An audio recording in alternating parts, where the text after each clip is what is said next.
बहु पुरातन कमागड़ और अंटिया ग्राम पंचायतर 49तम माँ हिंगुला देवी यज्ञोत्सव शुभ कलशाधिवास शोभायात्रा धर्मशाला जाजपुर जिला धर्मशाला ब्लॉक अंतर्गत कमागड़ और अंटिया ग्राम पंचायत स्थित ओम श्री श्री महामाई माँ हिंगुला देवी पीठरे प्रतिवर्ष भली चलित वर्ष महासमारोह महामाई माँ हिंगुला देवी 49तम वार्षिक यज्ञोत्सव अनुष्ठित हो जाइछि।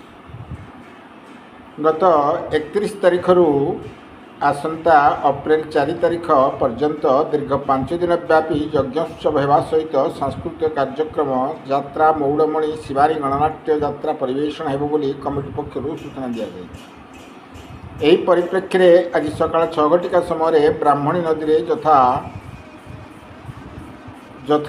पूर्वक रीतिकांति पूजापाठ सहित 10टी संकीर्तन मंडली बाड़ी खेल घंट शंख हरिबोल हुड़हुड़ी एवं बाजा बाण सह एक विराट पटुआर गाँ गाँ परिक्रमा करी महामाई माँ हिंगुला देवी पीठरे पहुंची।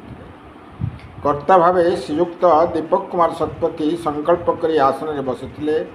कमिटीर सभापति श्री ध्रुवचरण कवि, संपादक विजय कुमार साहू, सह संपादक जगन्नाथ महाराणा, कोषाध्यक्ष दुर्योधन प्रधान, उपकर्ता सौम्यकांत शतपथी, यज्ञ रक्षक वासुदेव स्वाई, कार्यकारी कमिटीर सदस्य एवं आखपाख अंचल प्राय 4000 ऊर्ध्व लोके एथिरे समावेश होइथिले। धर्मशाला सुशांत कुमार गोछायत रिपोर्ट कांतिधारा प्लस।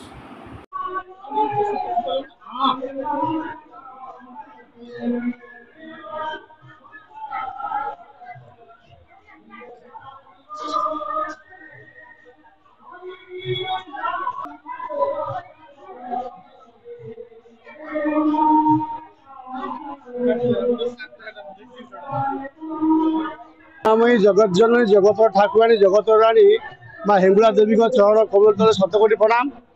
मु विजय कुमार साहू संपादक कमाड़ और हिंगुला अंटिया ग्राम पंचायत 40 वर्ष सरी जाइए। ए वर्ष 49 वर्ष 49 वर्ष आम विभिन्न कार्यक्रम रखीचु। प्रथम कलश यात्रा दुई पंचायत समस्त गाँव मिशीमासिकी कलश यात्रा 11 पंजा कीर्तन मंडली 2 पंजा बाड़ी खेल एवं अन्यान्य समस्त श्रृंखलित भाव में आसिक आम यज्ञ मंडप सब पहुँची जाइए। 5 राति धरी यात्रा परिवेषण यात्रा मौड़मणि शिवानी गणनाट्य 5 राति कर तेणु आपाई आम बहुत श्रृंखलित व्यवस्था रखीचु। एसपी आमको 2 प्लाटून पुलिस देइचंती एवं जेनापुर थाना बहु मात्रा आमको सहयोग करछंती एवं आम 2 पंचायत सराई शांति कमिटी 70 जन को नहीं कराई। संध्या अंधार पूर्व ए 2 पंचायत समस्त रोषेईवास बंद हो जाए एवं आमिष वर्जन करा जाए।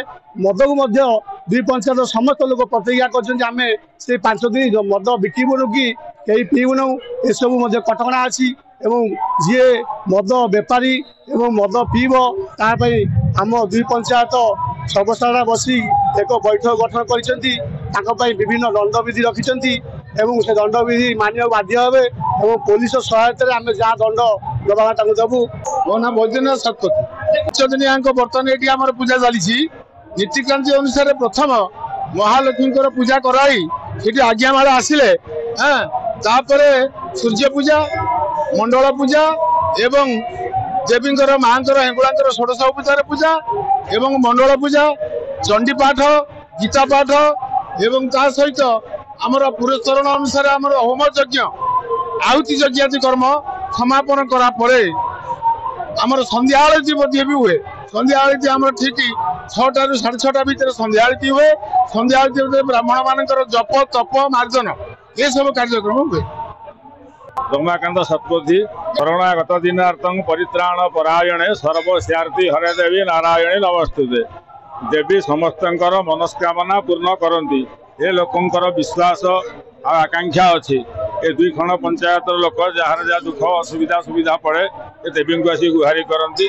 देवी निश्चित दुख कष्ट श्रवण करती। यार प्रत्यक्ष प्रमाण हूँ देखु गोटे अनुष्ठान होमर 5 दिन यज्ञानुष्ठान 15 पंजा कीर्तन तेणु लोकंर कौ प्रकार आग्रह देवी प्रति आ प्रकार श्रद्धा आ विश्वास आ भक्ति भी अच्छी।